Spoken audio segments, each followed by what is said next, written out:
बम बम भोले friends. तो आज हम आ गए हैं टाइप 3 में, जो हमारा द्विघात समीकरण का होने वाला है।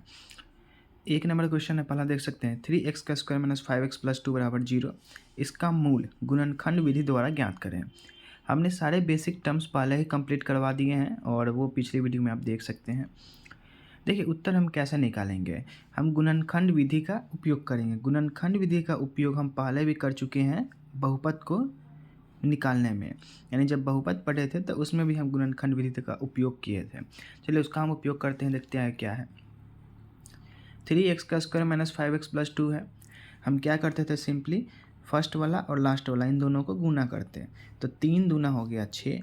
अब ये जो 6 बन गया, 6 को हम कितने पार्ट में तोड़ सकते हैं, तो 2 तिहाई 6, 3 दूना 6, एक 6 गुने 1 या फिर 1 गुने 6, तो इस प्रकार से बन सकते हैं। तो इसमें क्या करना है, अब जो बीच वाला देख सकते हैं -5, तो इसमें से कौन सा टर्म उठाए जिससे हमारे पास -5x बन जाए। देखिए 3 गुने 2, 3 दूना 6, ये तो पूरा हो गया।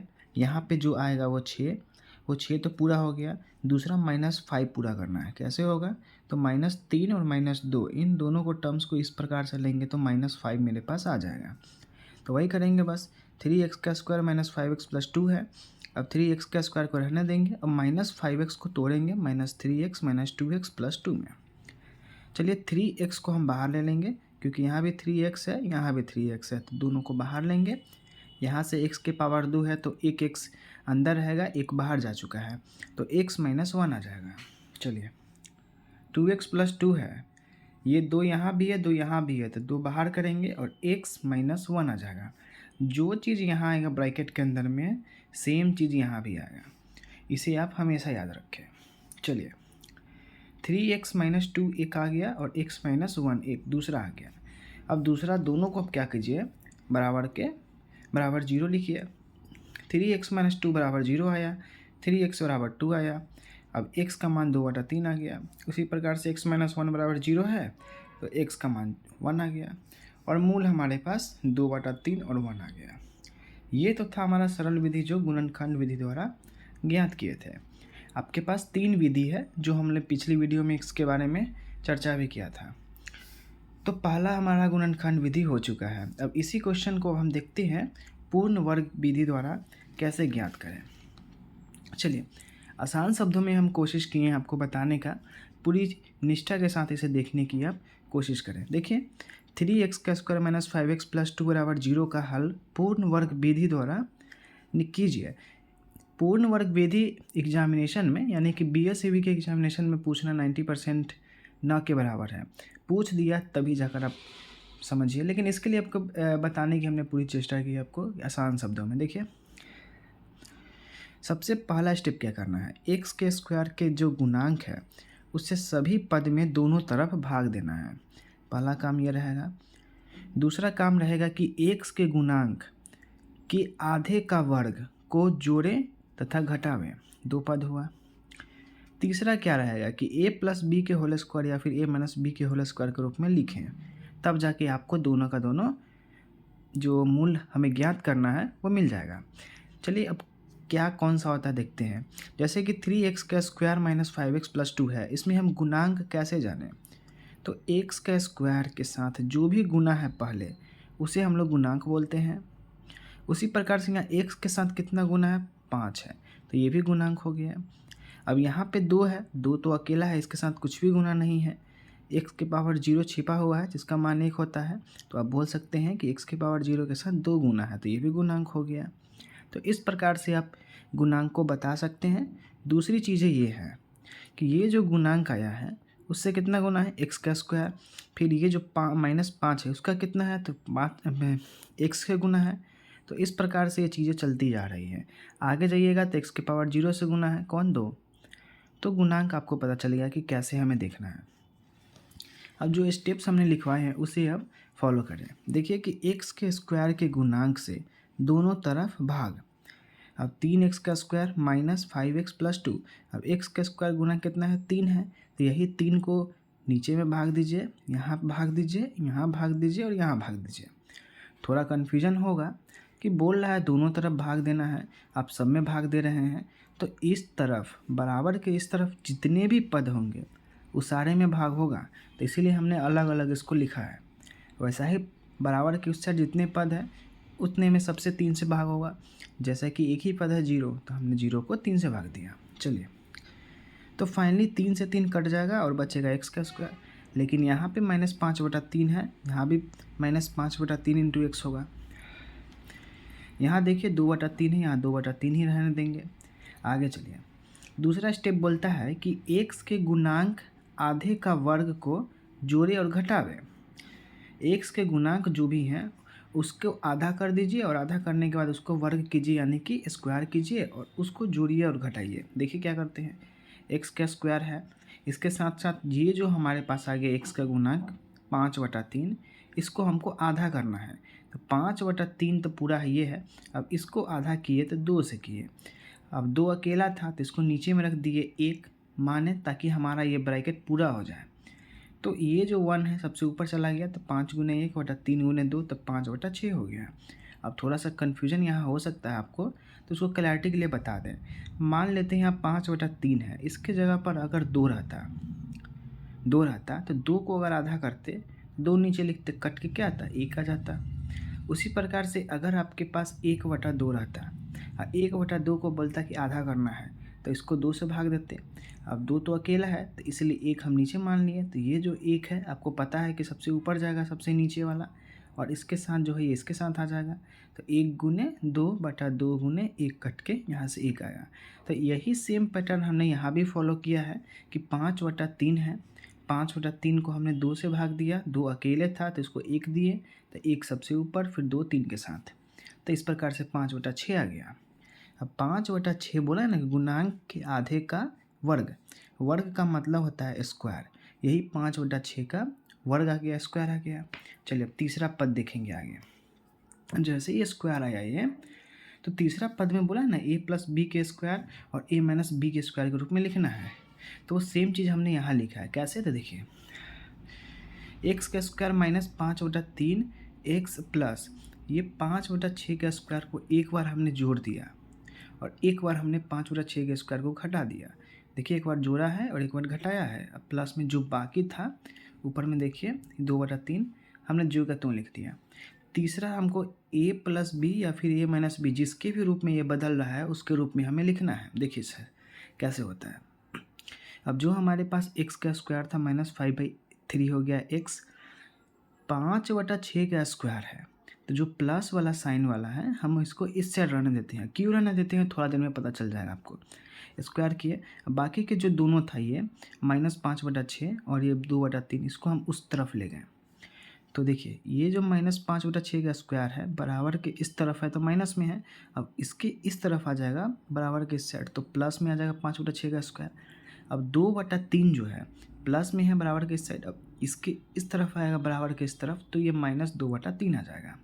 चलिए ये जो देख रहे हैं आप ऊपर में x का स्क्वायर यानी a का स्क्वायर माइनस 2 × a × b, कहने का क्या मतलब, 2 तो ये हमारा फॉर्मूला का है, a हमारे पास क्या है यहाँ से x, तो x, और जो b हमारे पास है क्या है 5/6, तो 5/6 और प्लस b का स्क्वायर 5/6 का स्क्वायर। अब देखिए कुछ लोग को कन्फ्यूजन होगा, यहाँ तो 5/6 है, तो देखिए 2 को गुना कीजिए x से और ये 5/3 से गुना कीजिए, तो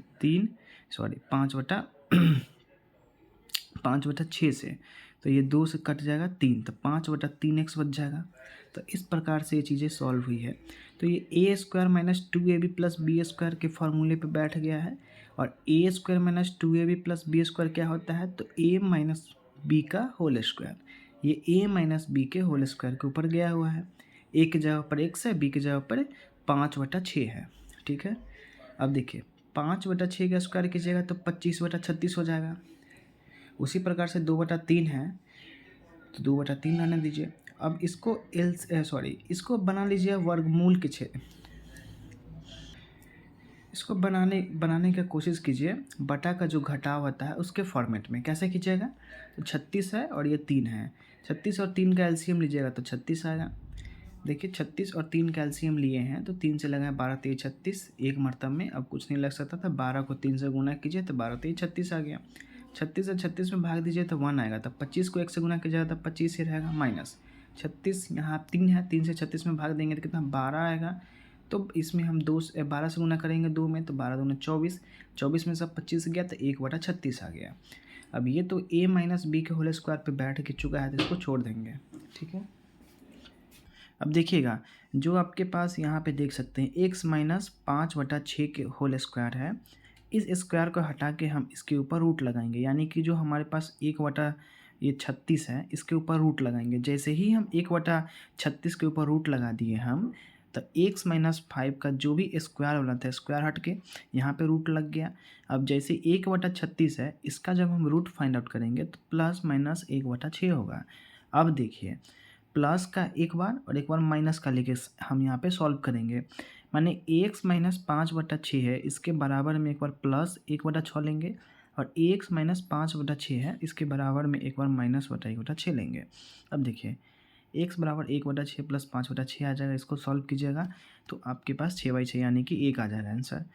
और दूसरा यहाँ पे आ जाएगा कि माइनस 1/6 है प्लस 5/6 है तो 4/6 2/3 यानी कि 2/3।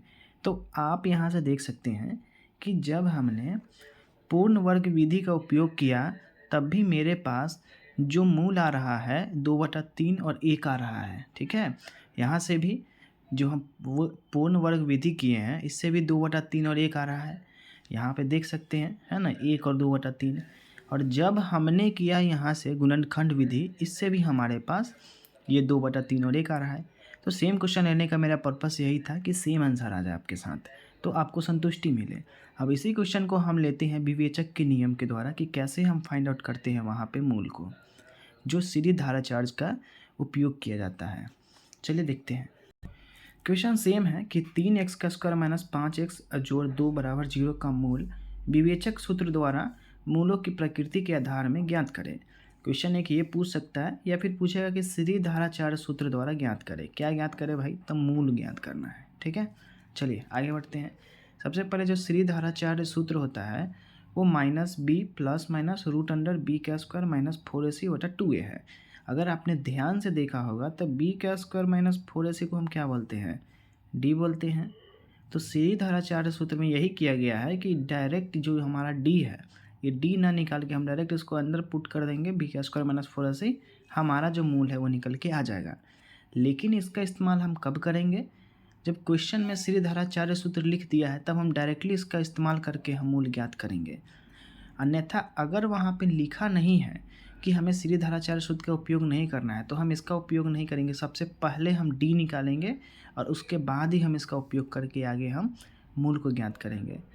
ऐसा इसलिए क्योंकि हमने पहले आपको बताया था कि जो डी है, डी किस पे डिपेंड करता है? मूलों की प्रकृति के ऊपर। जब डी हमारा 0 से बड़ा आता है तब हम उसको क्या बोलते हैं कि जो हमारा मूल है वो वास्तविक होगा, और उसी प्रकार से जब हमारा मूल निगेटिव में जाता है तो कोई मूल नहीं होता है, लेकिन 0 के बराबर आता है तो मूल समान होता है। तो ये सारी चीज़ें पहले ही बता चुके हैं, तो ज़्यादा इसमें टाइम वेस्ट नहीं करना है। तो हम वहाँ से ऊपर से देख लेते हैं इसमें कि ये हमारे पास जो 3 है, 3 हमारा ए आ गया, माइनस 5 जो है वो बी है, और सी हमारा 2 आ गया। तो लिख लिए हम यहाँ पे ए बराबर 3, बी बराबर -5, सी बराबर 2 आ गया। अब चलिए आगे डी निकालना है तो बी का लिख दीजिए मान, -5 का स्क्वायर कीजिए माइनस, और 4 है तो 4 लिखिए, और ए है तो ए लिखिए, सी है तो सी लिख दीजिए। आ गया 25 माइनस 4 3 12 दूना 36 लिखा गया है, यहाँ 24 होगा। तो 24 आएगा तो 25 माइनस 24 कितना आएगा? 1 आ जाएगा। चलिए अब 1 आया तो ये तो पॉजिटिव है, यानी कि 0 से बड़ा है। जब 0 से बड़ा होगा, गलती लिखा गया था दोस्त, 0 से जब बड़ा होगा तब हम क्या बोलेंगे कि ये हमारा असमान होगा और वास्तविक होगा। क्या? मूल। चलिए आगे देखते हैं। तो आगे बढ़ेंगे तो हम यहाँ पे सीधी धारा चार्ज सूत्र का उपयोग करेंगे। क्या होता है? Minus b plus minus root under b का स्क्वायर माइनस 4ac अपॉन में 2a। अब देखिए b के जगह पर -5 आ गया। अब माइनस पहले से मौजूद है, फार्मूला का माइनस है, प्लस माइनस रूट अंडर दीजिए b का स्क्वायर -5 का स्क्वायर -4 × 3 × 2 कर देंगे, 2 × 3 करेंगे यहाँ से, फिर माइनस और माइनस प्लस हो जाएगा 5 प्लस माइनस रूट अंडर 25 - 24, तो 5 प्लस माइनस रूट अंडर 1/6 आ गया। अब देखिए जो हमारे पास ये आया है, अब इसमें देखिए कि रूट 1 का स्क्वायर क्या होता है, 1 ही होगा। जब रूट 1 का निकालेंगे तो एक ही आंसर होगा ना मेरे पास। अब यहाँ पे क्या होगा ये चीज़ें, सो देखिए 5 + 1/6 और 5 - 1/6 दो बार करेंगे, प्लस और माइनस दो को निकालेंगे, तब जाके मेरे पास दो हमारे पास मूल आ जाएगा अल्फ़ा और बीटा का। इसमें आता है अल्फ़ा और बीटा के फॉर्मेट में, याद रखें। तो 5 + 1/6 आ गया, यानी कि 6/6 1, और 5 - 1/6 यानी कि 4/6 2/3। तो हाँ, यहाँ से भी मेरे पास अल्फ़ा बराबर 1 और बीटा बराबर 2/3। तो ये सिंपल भाषा में हमने कोशिश किया एक ही क्वेश्चन को अपने आपको 3 तरीके से बताने का। और मेरा ये पर्पस है कि आप अगर इस क्वेश्चन की जो हमने अभी आपके साथ तीनों मेथड का जो इस्तेमाल करके इसको सॉल्व किया है और मूल को ज्ञात किया है, तो 2 से 3 बार अगर इसका प्रैक्टिस करते हैं तो निश्चित तौर पे आप इसको सीख जाएंगे। चलिए मिलते हैं फिर टाइप 4 में।